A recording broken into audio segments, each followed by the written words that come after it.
makikita ninyo, naglabas naman din etong si dating Pangulong Duterte ng salita mga kababayan or kanyang paliwanag patungkol po dun sa reward system. At gaya po ng inaasahan ng mamamayang Pilipino, itinatanggi ni Duterte yung patungkol sa reward system. So patutunayan natin ngayon mga kababayan na nagsisinungaling na naman etong si Duterte mga kababayan katulad ng kanyang anak. Ano po, so ngayon, eto pakinggan po natin etong nakita nating balita na kung saan mga kababayan tila inilaglag na ni dating Pangulong Duterte eto pong si Garma. Kasi kung matatandaan nyo mga kababayan, di ba sinabi ni Garma sa kanyang dun sa Quadcom na meron talagang reward system na nagkakahalaga ng 20,000 pesos hanggang 1 million. Depende sa bracket. Kung ito ba low profile o high profile mga kababayan. Ngayon, yung sinabi ni Garmang yon, pinasinungalingan ni Duterte na ang lumalabas ngayon sa publiko, inilaglag ni Duterte etong si Garma. So ngayon, pakinggan po natin, eto pong nakita nating balita galing po sa News 5 Everywhere. Kinikredit po natin sa kanila yan. Hindi po yan natin, gagawan lamang po natin ng reaction video. So ito, i-play na po natin. Itinanggi ni dating Pangulong Rodrigo Duterte ang akusasyong may pabuyang natanggap ang mga pulis na pumatay sa ngalan ng gyera kontra droga. Handa rin daw si Digong humarap sa pagdinig ng Kamara sakaling siya'y maimbitahan. Nasa frontline ng balitang yan, si Rainiel Pawid. Mismong si dating Pangulong Rodrigo Duterte ang nagsabi na walang reward system sa kanyang madugong war on drugs. At tandaan nyo mga kababayan na kasi nagkaroon ng interview etong si Panelo dito kay Duterte. Mismong lantarang sinabi ni Duterte na wala naman daw talagang reward system nung panahon po niya mga kababayan. At kapag ka nagtatagumpay daw ang ating mga kapulisan sa kanilang trabaho na ginagampanan, niyayaya daw or niyayakag ni Duterte sa isang restaurant at pinapakain mga kababayan at yun daw yung pagpapakita niya ng pasasalamat dun daw po sa accomplishment ng ating mga law enforcement nung panahon na siya pa ang presidente. Pagpatuloy pa natin. Iginit niya yan sa panayam sa programa ng SMNI News na problema nyo itawag kay Panelo nitong Huwebes. Matatandang ibininyag ni former PCSO General Manager at retired police officer na si Royina Garma na aabot sa 1 milyong piso ang pabuya nila sa mga pulis noon na makakapatay sa sinumang sangkot sa illegal na droga. Ayon sabi ni Rebecca Corn, huwag ninyong sabihin na taong bayan, iilan lang kayo. Talaga ba? Eto, comment below nga mga kababayan. Comment below nga kung eto press 1 sa mga gustong malaman kung paano nilustay ni Sara Duterte ng kanyang tanggapan ang pera ng taong bayan.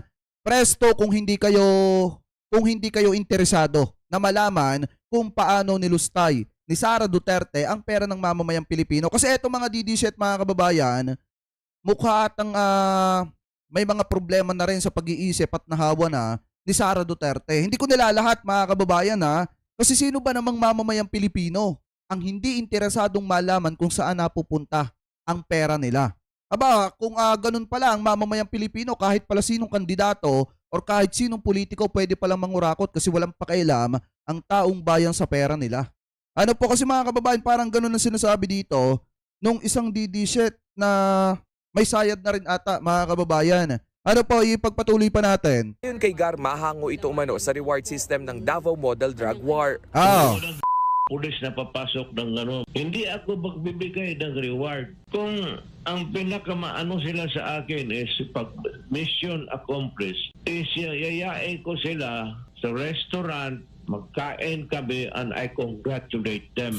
Giit pa ni Digong kailanman hindi raw niya inutos ang pumatay sa kanyang gyera kontra droga. Pakinggan nyo Sabi na sinadya ko pinatay. Kung sabi ko nga sa mga sundalo, give them the chance to fight so that if they fight, then we will be justified in killing them. Handa rin daw si dating Pangulong Duterte na humarap sa pagdinig ng Quad Committee ng Kamara tungkol sa war on drugs sakaling ipatawag siya. Hindi ako atras ng pwede sila lahat. At marami akong sabihin. Bukod kay dating Pangulong Duterte, kabilang din sina Senador Ronald Bato de la Rosa at Christopher Bongo sa mga idinawit ni Garma sa umano'y reward system sa pagpatay ng mga dinadawit sa illegal drug trade. Pero itinanggi rin nila ang parehong akusasyon. Target namang ilabas ng House Quad Committee ang kanilang paunang report sa susunod na linggo kaugnay ng investigasyon sa Duterte drug war. Nagbabalita mula sa Frontline, Rainiel Pawid, News 5. Ngayon mga kababayan, ano yung sabi ni Duterte dyan? hindi naman daw siya nag-utos pumatay, mga kababayan. Tapos wala naman daw siyang iniaalok na reward money. Ano po, kapag ka daw tayo may mga law enforcement, mga kababayan, na nagtatagumpay sa kanilang trabaho na ginagawa, pinapakain daw ni Duterte ito sa restaurant, nayayaya sa isang restaurant, mga kababayan, and then, ano yung ginagawa ni Duterte? Ikina-congratulate. Yun po yung sabi niya dyan, ha, mga kababayan. Tapos hindi daw siya nag-utos kahit minsan na kumitil ng buhay yung ating mga kapulisan. So ngayon, balikan natin yung nakita nating article, mga kababayan, nung nakaraang araw. Kung matatandaan nyo, ano yung sabi dito, mga kababayan? Ito pong article na ito ay lumabas June 2, 2016. 12:51 AM. Mga kababayan, ha? Ayan o, ito yung oras o, yan. Tsaka buwan at taon. So sabi dito, mga kababayan, ito daw, Duterte to offer 3 million reward to neutralize drug lords. Ngayon, mga kababayan, kung makikita ninyo, ito yung pagkakasabi niya dyan. Siya mismo nagsabi nito, ha? Yan. Ito daw. Dito, simulan natin dito. Kunin na natin agad yung pinakamahalaga. Sabi dito, he added that the incoming National Bureau of Investigation, NBI, Director Dan Tigiran has already been informed of this directive. Ito daw yung directive, mga kababayan. Sabi daw ni Duterte, sabi ko, ilagay kita diyan. Pero sa isang kondisyon na kapag may ahente ka na nagkakalat ito ng ipinagbabawal na bato, it comes to a fight. I want to you kill him personally. I want to you do the killing kasi sa iyo ko ibibigay iyong 3 milyon. He said, a news briefing unveiling his cabinet member on Tuesday night. Sabi pa, mga kababayan, dito, ayan, according to Duterte, the bounty come from his excess campaign funds, which is enough or sakto na for 100 criminals, mga kababayan. So ngayon, since sinabi ni Duterte na bibigyan niya ng 3 milyon itong sigiran, mga kababayan, tapos kapag ka may nakita na tauhan ng NBI na nagkakalat ng ipinagbabawal na bato, automatic ipapategi ni Duterte personally. Tapos ibibigay yung 3 milyong reward na magiging sapat na para sa 100 na kriminal na ipapatumba. Mga kababayan, ano po? So ngayon, etong tanong dyan, may reward system? Wala. Meron. Yung sinasabi ni Duterte na wala, kanya lang yun. Pagtanggi niya lang yun. Ngayon, mga kababayan, baka sabihin ng iba, fake news tayo. Ito yung video. May nakalaan ng pondo ang papasok na Duterte administration para sa mga makakahuli o di kaya'y makakapatay sa mga drug lords. Oh. At ayon sa President-elect Rodrigo Duterte, ang pondong ito ay sapat para raw masawata ang 100 kriminal. Ano ngayon? May reward system? Wala. Yan ang problema kasi, mga kababayan. Ngayon sila tumatanggi kung kailan unti-unti na silang nabibisto. Akala ko ba si dating Pangulong Duterte walang uurungan? Si Bato ganun din. Si Bongo ganun din. Bakit ngayon nagtatanggihan na sila, mga kababayan, kapag pinag-uusapan yung kanilang kabalbala na ginawa nung panahon na sila pa nasa kapangyarihan? Ngayon itinatanggi nila na may reward system, mga kababayan. Pero maliwanag naman dito na sinasabi na may 3 milyon na pabuya na tira nung panahon na nangangampanya etong si Duterte na ibinigay niya dito kay Dan Tigiran, mga kababayan, na dating director ng NBI. Tapos, mga kababayan, meron pa siyang ibinili na kapag ka may tauhan na itong sigiran na nagkakalat ng ipinagbabawal na bato, automatic kailangang itumba nitong sigiran, mga kababayan. At si Duterte po mismo ang nag-utos niyan dahil nga bibigyan niya ng 3 milyon etong sigiran para puksain yung 100 na kriminal. Mga kababayan, sa madalit salita, para i-eliminate yung 100 na kriminal, kaya pinondohan agad ni Duterte. Ano po, so ngayon ipagpatuloy pa natin. Nakatutok si Cedric Castillo. 3 milyong piso Yan ang pabuyang ibibigay ng Administrasyong Duterte sa mga makakahuli o makakapatay sa high-profile drug lords. May patong din sa ulo ang alipores ng mga drug lord.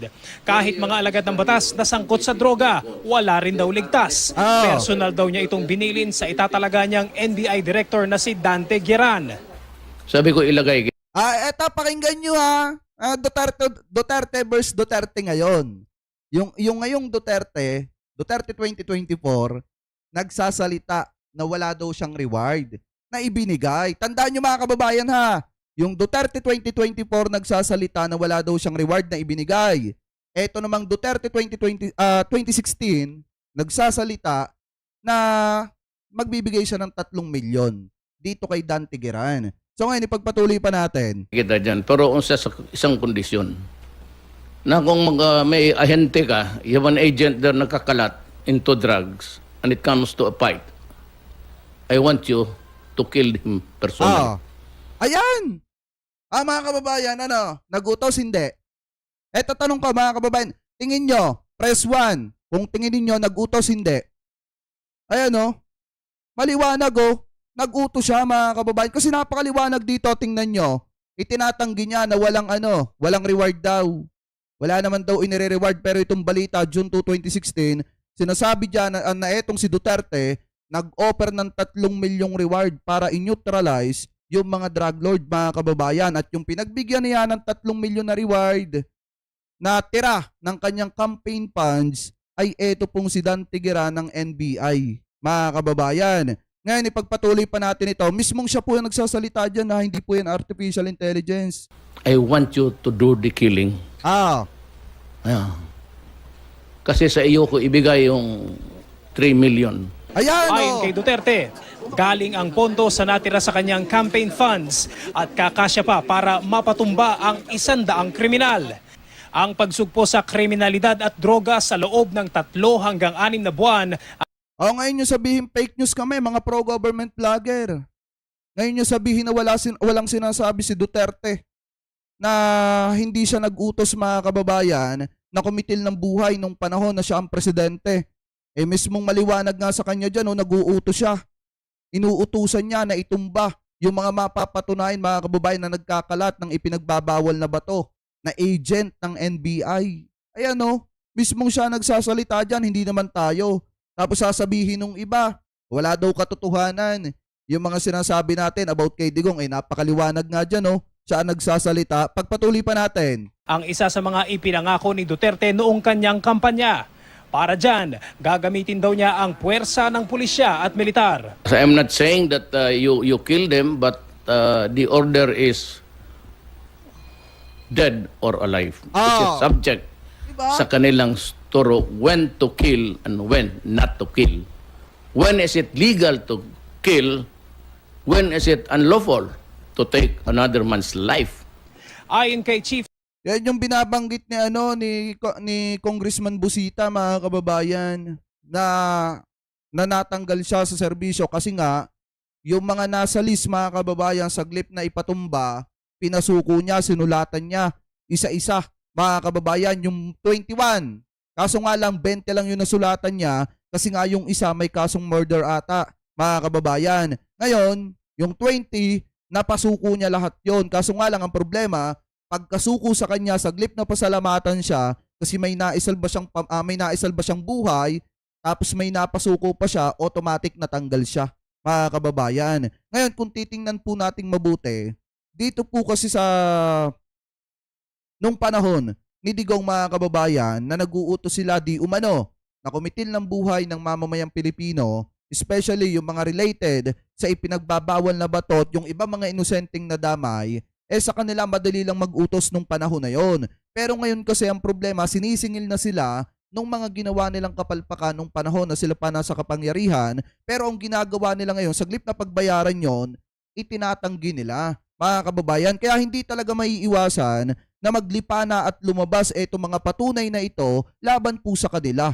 Ano po ngayon? Eto, si Bato naman yung nagsasalita. Superintendent Ronald De La Rosa, incoming Director General ng PNP, idinetali raw ni Duterte ang tungkol sa bounty nang pulungin niya ang kanyang security cluster. Additional motivation on their part yan. O di may bounty nga, may reward nga mga kababayan. Kaya wag na lang sabihin na walang reward.